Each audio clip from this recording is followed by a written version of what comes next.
के बाद आपका खैर मकदम है। इस मरतबा पहली बार श्री अमरनाथ यात्रियों के लिए हेलीकॉप्टर सर्विस का इंतजाम किया गया है। श्री अमरनाथ यात्रियों का पहला जत्था हुमामा बडगाम में तामीर किए गए नए हेलीपैड से उड़ान भरने के बाद मुकद्दस गुफा के दर्शन के लिए रवाना हो गया। डीसी बडगाम शहबाज अहमद मिर्जा ने हेलीकॉप्टर को हरी झंडी दिखाकर रवाना किया। यात्री काफी खुश नजर आए। उन्होंने इंतजामात की सताइश भी की। उनका कहना है कि इस हवाई सर्विस से उनका सफर आसान होगा। वो एक ही दिन में बाबा बर्फानी के दर्शन करेंगे। ताहम उन्होंने ताखीर पर नाराजगी का इजहार किया। 4 घंटे वहाँ ट्रैवल, 3-4 घंटे वापसी आने के लगते हैं, 8 घंटे सेव हो रहे हैं। बहुत अच्छी वो है योजना है और बहुत आगे इसको हेल्पफुल होएगा सबके लिए, यात्रियों के लिए। सर को 7 दिन के हिसाब से बहुत अच्छा सेटअप है। बहुत वो है कि देख के लगता नहीं कि 7 दिन में रेडी हुआ होगा। दुआ तो ये है कि सबकी जल्दी जल्दी अच्छे से यात्रा हो, बाबा के बहुत अच्छे दर्शन हो। बस ये है कि थोड़ा सा जो यहाँ पे अभी थोड़ा डिले हो गया है सुबह, उसके लिए थोड़ा सा वैसे है। बाकी बहुत अच्छा है, बाबा सबको बहुत अच्छे दर्शन दें। तो उन्हें श्रीनगर से भी एक फैसिलिटी दी जाएगी इस काम के लिए, तो उसी के लिए ये हुमामा बडगाम डिस्ट्रिक्ट में जो है ये जगह को चुना गया। तो हमने रिकॉर्ड 8 दिन में इस हेलीपैड को तैयार किया, ऑप्शनलाइज किया और आज से ये फ्लाइट्स यहाँ पर शुरू हो रही हैं। और आई होप कि इससे जो यात्री जो हैं बाय एयर जाना चाहते हैं वो उन्हें काफ़ी इससे फ़ायदा होगा। यात्रियों से हमने बात की, वो काफ़ी खुश नज़र आए, काफ़ी जोश उनमें था। उनका कहना था कि पहली मरतबा वो यहाँ से श्रीनगर से ही हवाई सफ़र करेंगे और दिन में अपनी जो यात्रा है बाबा बर्फानी के वो दर्शन करके वापस आ सकते हैं। काफ़ी खुश नज़र आए। ताहम उन्होंने जो ताख़ीर हुई इस सफ़र में उन्होंने नाराज़गी का इजहार किया। उनका कहना था कि सुबह 9 बजे का स्लॉट उन्हें मिला था, लेकिन 11 बजे के करीब उनको हेलीकॉप्टर में बिठाया गया है और रवाना किया गया है। लेकिन उसके बावजूद काफ़ी खुश नज़र आए वो। उन्होंने कहा कि वो कुछ लोगों से हमने बात की जो पहली मरतबा जा रहे थे, या कुछ ऐसे भी अफराद थे जो कई मरतबा ये सफ़र कर चुके हैं। हालांकि उन्होंने आज खुशी का इजहार किया क्योंकि जो हेलीकॉप्टर सर्विस है, जो एयर सर्विस है, पहली मरतबा श्रीनगर से जो मुकद्दस गुफा है उसके लिए जाएगी। न्यूज़ 18 नेटवर्क के लिए बडगाम से मैं आबिद हुसैन। एलजी मनोज सिन्हा ने पूरे मुल्क और खास तौर पर जम्मू कश्मीर में अमन खुशहाली के लिए दुआएं की है। एलजी ने मुकद्दस अमरनाथ गुफा में अंजाम दी गई महाआरती में ऑनलाइन तरीके से शिरकत की। एलजी ने कहा कि उन्होंने तमाम यात्रियों की सही सलामत वापसी के लिए भी दुआ की। राजभवन के कई सीनियर ओहदेदारान ने शिरकत की। की प्रथम पूजा आज अमरनाथ जी की कृपा से सकुशल संपन्न हुई।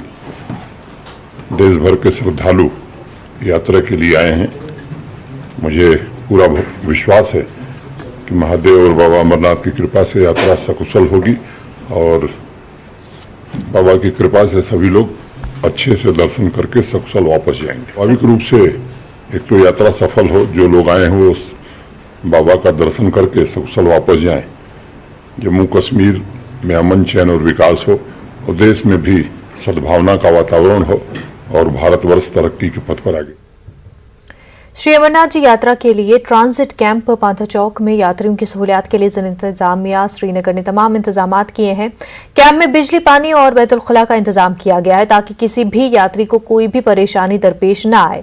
यात्रियों ने बताया कि उन्हें यहाँ किसी भी किस्म की कोई परेशानी नहीं है। यात्रियों की जिम्मेवारी है और क्योंकि हमारे लिए बनाए गए हैं तो इसलिए मैं जो लोकल एडमिनिस्ट्रेशन की जो तारीफ वाकई करना चाहता हूं, क्योंकि इन्होंने यहाँ पे जो ग्राउंड लेवल पे जो है काम किया हुआ है। और मैं सेंट्रल गवर्नमेंट का भी बहुत बहुत धन्यवाद करना चाहता हूं। उन्होंने जो यहाँ पे जो सिक्योरिटी पर्पसेज है उनको बहुत ही सॉलिड किया हुआ है और हमें यहाँ पे बहुत ही आनंद आ रहा है। J&K में मेरी पहली यात्रा है, जो मुझे ऐसा लग रहा है मैं अपने घर में बैठा हूँ। श्री अमरनाथ श्राइन बोर्ड के सीईओ और एलजी के प्रिंसिपल सेक्रेटरी नितेश्वर कुमार का कहना है कि कश्मीरी लोगों ने हमेशा अमरनाथ यात्रा के इनेकाद में मुस्बत रोल निभाया है। यही भाईचारा अमरनाथ यात्रा को पुरकशिश बनाता है। पहलगाम के नुनवन यात्रा बेस कैंप का जायजा लेने के दौरान उन्होंने इन बातों का इजहार किया। डीसी अनंतनाग डॉक्टर पीयूष सिंगला और दीगर मुतल्लिकीन मौजूद थे।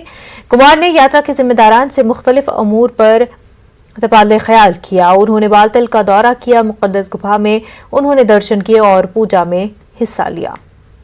आपसी जो मेल मिलाप है, इसी से ये यात्रा इतनी और आकर्षक बनती है और इसीलिए यात्री जो आते हैं, मुझे कई यात्री मिले आज जो 7 बार, 8 बार, 10 बार, 12 बार आ चुके हैं और ये एक रिश्ता है और उसमें से कई तो सब यहाँ स्थानीय लोगों को पहचानते हैं मतलब उनके टेंट भी बंधे हुए हैं कि हम आएंगे तो इसी टेंट में रहेंगे। तो ये बड़ी पुरानी विरासत है और इस बार हमने कोशिश यही की है कि वो विरासत और मजबूत हो। इसके महत्व जो माइथोलॉजी है वो तो विश्वास की बात है, तो विश्वास तो मतलब बहुत है और इसी विश्वास के सहारे इतने लोग इतनी कठिन अगर बालटाल से जाएं तो 14 किलोमीटर, आप अगर पहलगाम चंदनबाड़ी से जाएं तो 32 किलोमीटर, तो 32 किलोमीटर चलना और बाबा के दर्शन प्राप्त करना ये विश्वास का ही प्रतीक है। सामान्य आदमी अगर विश्वास नहीं हुआ तो इतने पैदल चल के वहाँ। अमरनाथ यात्रियों का दूसरा काफिला आज सुबह जम्मू से रवाना हुआ। यात्री निवास भगवती नगर जम्मू से आज सुबह तकरीबन 6000 यात्री सख्त हिफाजती इंतजामात के दरमियान रवाना हुए। तकरीबन 2000 यात्री बालतल के रास्ते से मुक़द्दस गुफा की जियारत करेंगे, जबकि बाकी ज़ायरीन मुक़द्दस गुफा तक पहुंचने के लिए पहलगाम का रास्ता इख्तियार करेंगे। मुल्क के मुख्तलिफ हिस्सों से आने वाले ज़ायरीन मुक़द्दस शिवलिंग के दर्शन के लिए पुरजोश अंदाज में रवाना हुए। यात्रियों ने कहा कि वो अपने आप को खुशकिस्मत समझते हैं क्योंकि वो मुक़द्दस अमरनाथ यात्रा पर निकले हैं। और विगत 4 सालों से आ रहे हैं, अभी कोरोना की वजह से 2 साल से नहीं आए हैं। हमारा बम बम भोले सेवा दल के नाम से हर बार लोगों को लेके आते हैं। इस बार भी करीब 250-300 लोग आए हुए हैं। हमारे सर संजय पांडे जी हैं, उनके साथ हम लोग आते हैं और यात्रा पे हमको बड़ा आनंद आता है। जो कष्ट होता है वो दर्शन करने के बाद सब दूर हो जाते हैं। यहाँ का सब व्यवस्था अच्छी लगी है हमारे को और सब प्रशासन वाले बराबर अच्छा काम कर रहे हैं। सबका योगदान अच्छा रहा है और रास्ते में लंगर वगैरह सब व्यवस्था समय पर अच्छा काम हो रहा है। रुख करते महाराष्ट्र का, जहां पर हलफबरदारी तकरीब जारी है। एकनाथ शिंदे अब से कुछ देर में ही हलफबरदारी तकरीब हलफ लेने वाले हैं। माननीय राज्यपाल महोदय, मुख्यमंत्री व उपमुख्यमंत्री पदाची तसेच गुप्ततेची शपथ घेण्यासाठी पदनिर्देशित मुख्यमंत्री महोदय व पदनिर्देशित उपमुख्यमंत्री महोदय उपस्थित आहेत। त्यांना आपणासमोर शपथ घेण्याची परवानगी असावी। सर्वप्रथम माननीय पदनिर्देशित मुख्यमंत्री श्री एकनाथ संभाजी शिंदे।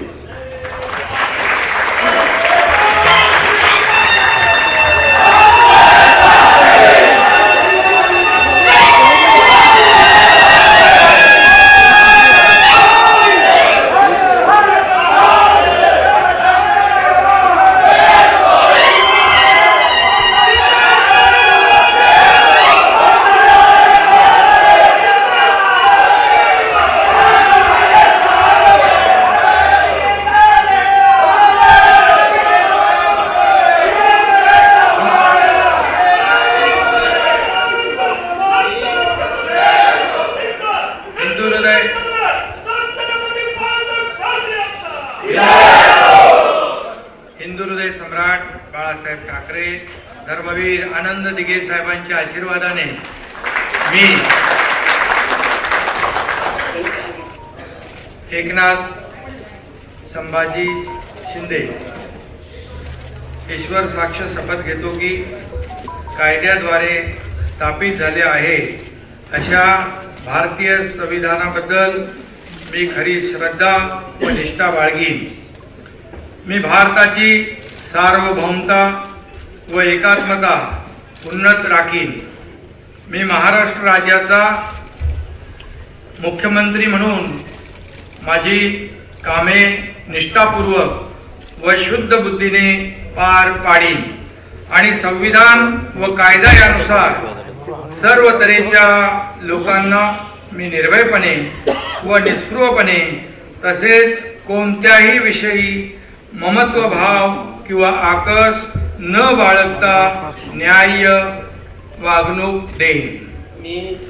मी एकनाथ संभाजी शिंदे ईश्वर साक्ष शपथ घेतो की महाराष्ट्र राज्याचा मुख्यमंत्री म्हणून माझ्या विचारार्थ आणली जाईल किंवा मला ज्ञात होईल अशी कोणतीही बाब असा मुख्यमंत्री म्हणून माझी कामे यथायोग्य पार पाडण्यासाठी आवश्यक असेल ते खेरीज करून एरवी मी कोणत्याही व्यक्तीला किंवा व्यक्तींना प्रत्यक्षपणे व अप्रत्यक्षपणे कळवणार नाही किंवा त्यांच्याकडे उघड करणार नाही। धन्यवाद। जय हिंद, जय महाराष्ट्र।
आता माननीय पदनिर्देशित उपमुख्यमंत्री महोदय श्री देवेंद्र गंगाधरराव फडणवीस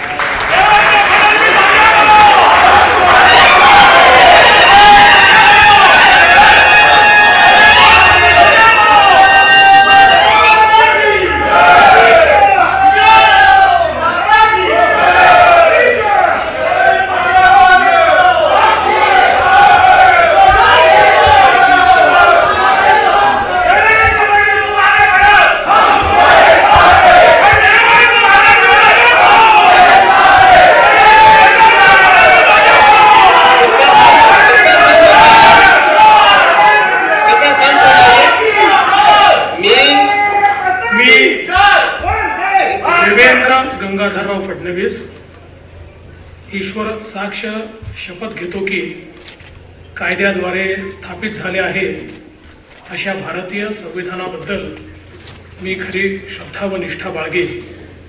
मी भारताची सार्वभौमता व एकात्मता उन्नत राखीन.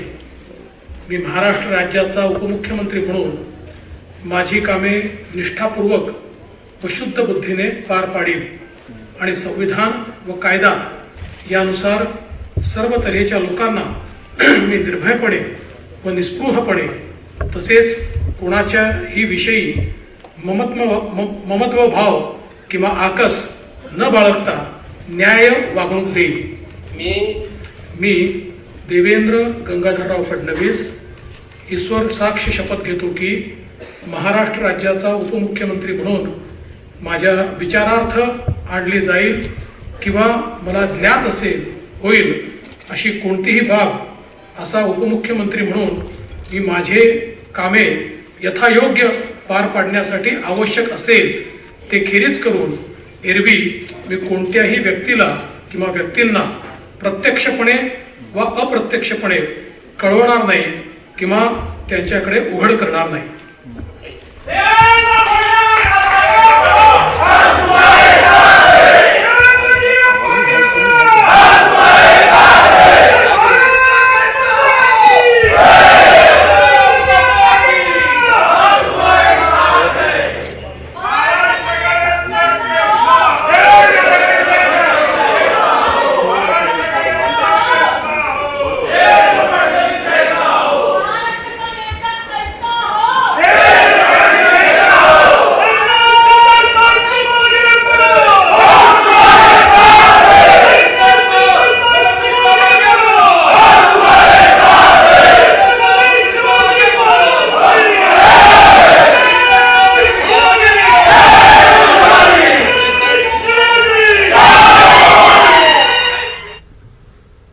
तो इसी के साथ अब एकनाथ शिंदे हैं महाराष्ट्र के नए वजीर आला और देवेंद्र फडणवीस नायब वजीर आला. अब आगे बढ़ते हैं, कश्मीर की खबरों का रुख करते हैं. महकमे हॉर्टिकल्चर के डायरेक्टर जीआर मीर ने काजीगुंड में बाजार, बिजबिहाड़ा और नुनवन बेस कैंप में कायम कई स्टॉलों का मुआयना किया. उनके हमरा चीफ हॉर्टिकल्चर ऑफिसर अनंतनाग रोशनुद्दीन और दीगर अमला मौजूद था. श्री अमरनाथ जी की यात्रा के हवाले से महकमे हॉर्टिकल्चर की जानिब से पहलगाम और सोनमर्ग रूट पर यात्रियों की सहूलियत के लिए जगह जगह कई स्टॉल कायम किए गए हैं. डायरेक्टर ने न्यूज 18 उर्दू के स्पेशल कॉरेस्पॉन्डेंट ज़हूर रिजवी के साथ खास बातचीत की. यह कि फ्रूट जो है, पेरिशेबल फ्रूट जो है, ज़्यादा देर तक रोड पे नहीं रुकना चाहिए. अपने जो इसके डेजिग्नेटेड मंडीज है उधर तक पहुंचना चाहिए. तो आखिर पर कोई खास मैसेज यात्रियों के लिए, क्योंकि वो विजिट कर रहे हैं ट्रांजिट कैंप्स, जो हाल्ट कैंप्स हैं उसमें विजिट कर रहे हैं, आपके स्टॉल्स को क्या मैसेज देना चाहेंगे यात्रियों को? We welcome them here to Kashmir valley. Message यही है कि हम आप सब लोगों को वेलकम करते हैं. दूसरा कि हमारे जो स्टॉल्स लगे हैं, जो सेल्फ हेल्प ग्रुप्स ने लगाए हैं, in coordination with horticulture department, उन पे जाएं, अपनी मर्जी का फ्रूट देखें, जो उनको पसंद आए they can place an order there. तो इमीडिएटली यहाँ पे there is a direction to the chief horticulture officer, to the horticulture development officer कि जैसे ही उनको पसंद आ जाता है तो जो सेल्फ हेल्प ग्रुप्स है जो यहाँ पे लगे हैं वो सफिशेंट स्टॉक रखे उस फ्रूट का, ताकि उनको कोई इनकन्वीनियंस ना हो. और जो फ्रूट उनको पसंद आए that should be readily available. और उसमें सबसे इम्पॉर्टेंट चीज़ ये है कि कोई चीटिंग का स्कोप नहीं होना चाहिए. मैंने सेल्फ हेल्प ग्रुप को भी अभी क्लियर डायरेक्शन दी. यहाँ पे ऑफिसर साहिबा हैं इनके सामने, और इनको भी बता रहा हूँ कि जो फ्रेश फ्रूट है, से चेरी है या और कोई है, अप्रिकॉट है, या पीच है, प्लम है, ऊपर वाला लेयर और नीचे वाले लेयर में कोई फ़र्क नहीं होना चाहिए, सेम ब्रांडिंग होनी चाहिए ताकि जो यात्रीज है they should feel very happy और उनको क्वालिटी प्रोडक्ट मिलना चाहिए। Yes. Ganderbal DDC chairperson Nuzhat Ishfaq ने लार का दौरा किया और हजरत शाह साहब कलंदर रहमतुल्लाह अलैह की सालाना उर्स में शरीक हुए। साथ ही अकीदतमंदों के साथ जियारत में शामिल हुई। डीडीसी चेयरपर्सन ने खसूसी दुआ में शिरकत की। उन्होंने यूटी में अमन, खुशहाली और तरक्की के लिए दुआ की और मकामी इंतजामिया की तरफ से सालाना उर्स के लिए किए गए इंतजाम का भी जायजा लिया। वादी के मुख्तलिफ हिस्सों से ताल्लुक रखने वाले तमाम मज़ाहिब के सैकड़ों अफराद तारीखी मज़ार पर हाजिरी देने के लिए आते हैं। वहीं सांबा जिले के सरवर नेशनल हाईवे पर 25वें लंगर का एहतमाम किया गया। बीजेपी के सीनियर लीडर चंद्र प्रकाश गंगा ने इस लंगर का आगाज किया, जिसका इफ्तिताह डीडीसी सदर सांबा केशव दत्त शर्मा ने किया। बीजेपी के जिला सदर अमर सिंह के अलावा डीडीसी मेंबरान, बीडीसी, सरपंच, पंच और बीजेपी के कई कारकुन मौजूद थे। और horticulture planning and marketing department की जानिब से फ्रूट ग्रोवर्स के लिए एक रोज़ा वर्कशॉप का इनेकाद किया गया। महकमे के डायरेक्टर विशेष महाजन ने कहा कि सरकार 1 डिस्ट्रिक्ट 1 प्रोडक्ट के लिए बड़े पैमाने पर काम कर रही है। माहिरीन ने ग्रोवर्स को स्कीमों के बारे में जानकारी फराहम की। Deputy commissioner Kupwara Khalid Jahangir, deputy director marketing planning Nahid Mir के अलावा दीगर अफसरान मौजूद थे। उधर फ्रूट ग्रोवर्स के सदर ने सरकार से मुतालबा किया कि ड्राई फ्रूट्स पर GST खत्म की जाए। कहीं क्वालिटी में कम है या जिनको लगता है कि हम प्रोसेसिंग कर पाएँ तो उसमें यूथ हमसे जुड़े। ODOP पे हमारे एडिशनल चीफ सेक्रेटरी साहब का इस वक्त काफ़ी कंसंट्रेशन है। उनकी हिदायत के मुताबिक हम हर डिस्ट्रिक्ट में कर रहे हैं। तो उसी सिलसिले में आज 1 डिस्ट्रिक्ट 1 प्रोडक्ट कुपवाड़ा वॉलनट के लिए जो प्रोडक्शन हो रही है उसको मॉडर्नाइज किया जाए to meet the challenges of the world and of the national level. तो उसके बारे में भी डिस्कशन हुई है। कुपवाड़ा का जो मेन यहाँ लोगों की आमदनी है, कश्मीरी 60% लोगों की जो आमदनी है ये मिट्टी में मिल रही है। इसका कोई क्या करें, पैसे नहीं आ रहे हैं बाहर से। इनको बताया हमने सजेशन हमसे ले लो कि ये जो है ना इसको डेवलप कैसे हो जाएगा। ये ज़्यादा लंबी जब इसे डेवलपमेंट ही नहीं की, जब ये आगे ये लोगों को पैसे नहीं मिले, यहाँ के लोग दिन ब दिन गरीब हो रहे हैं क्योंकि गवर्नमेंट इसकी तरफ जिला इंतजामिया डोडा ने UPSC क्वालिफाई करने वाले अंजीत सिंह को तहनीत पेश की। इस मौके पर डीसी विकास शर्मा और दीगर ओहदेदार भी मौजूद थे। इस सिलसिले में डिस्ट्रिक्ट लाइब्रेरी डोडा में एक तकरीब का इनेकाद किया गया। अंजीत सिंह ने सिविल सर्विसेज के ख्वाहिशमंद अफराद के साथ भी तबादला ख्याल किया। उन्होंने अपनी कामयाबी के सफर को बयान किया। उन्होंने उम्मीदवारों को सख्त मेहनत करने और सही सब्जेक्ट चुनने की तलकीन की। फेलिसिटेट करना था, हमारे यहाँ से कारा के दूर दराज एरिया से लड़के ने UPSC क्वालिफाई किया है, तो एक हमारे लिए बड़े फ़ख्र की बात है, उनकी फैमिली के लिए बड़े फ़ख्र की बात है और एक इंस्पिरेशन है हमारे बच्चों के लिए, जिनके साथ वो इंटरेक्ट करके वो भी इसको आगे बढ़ सकते हैं, उनसे गाइडेंस ले सकते हैं और उनसे मोटिवेशन ले सकते हैं आगे काम करने की। आपकी जो उम्मीद होती है वो कभी ख़त्म नहीं होनी चाहिए और इसी सफ़र में अगर हमारे बच्चे उसी डेडिकेशन और काबिलियत की तो कोई कमी नहीं है, जिसमें मैं 100% श्योर हूँ कि बच्चे हमारे बहुत आगे और जाएंगे। उम्मीद है हमें डायरेक्शन देने की और आज DC सर ने भी हमें यही एक मैसेज ही यही था कि हम डायरेक्शन दे पाएँ और मैं भी यही कोशिश करूँगा कि उनको एक डायरेक्शन दूँ और वो मिस्टेक्स कम से कम हों। म्युनिसिपल काउंसिल पुलवामा में सदर और नायब सदर को मुंतखब करने के लिए काउंसलरों ने वोट डाले। अपनी पार्टी के बिलाल अहमद रातर को पुलवामा म्युनिसिपल काउंसिल का सदर मुंतखब किया गया। बीजेपी के गुलजार अहमद को नायब सदर चुना गया। वोटिंग में सभी 11 काउंसलर्स ने हिस्सा लिया। बिलाल अहमद रातर ने अपने हरीफ को 1 वोट से शिकस्त दी। काउंसिल के साबिक सदर और नायब सदर को तहरीक के अदम एतमाद के जरिए हटाया गया। का एजेंडा था डेवलपमेंट, जो कि पिछले 40 सालों से नहीं हो रही थी। इसी वजह से ये नो कॉन्फिडेंस हमने डाला था और आज इसका रिजल्ट आप लोगों के सामने है। हमारी नीयत सही है कि हम लोगों के लिए खिदमत करने के लिए आए हैं। मैं सबसे पहले DC साहब और SSP साहब का शुक्रगुजार हूं कि ये सारा जो माहौल है एकदम स्मूथ सही से चल रहा था। हमारे यहाँ प्रेसिडेंट बन गया, वाइस प्रेसिडेंट बन गया 1 साल के लिए। 1 साल से उन्होंने कुछ नहीं किया। खासकर मैं अपने वार्डों को बोलो, पिछू वार्ड भी मैं बोलूँगा, कोई काम नहीं हुआ है। इंशाल्लाह मुझे उम्मीद है, मतलब बिलाल साहब के ऊपर भी मुझे बहुत कुछ भरोसा है। ये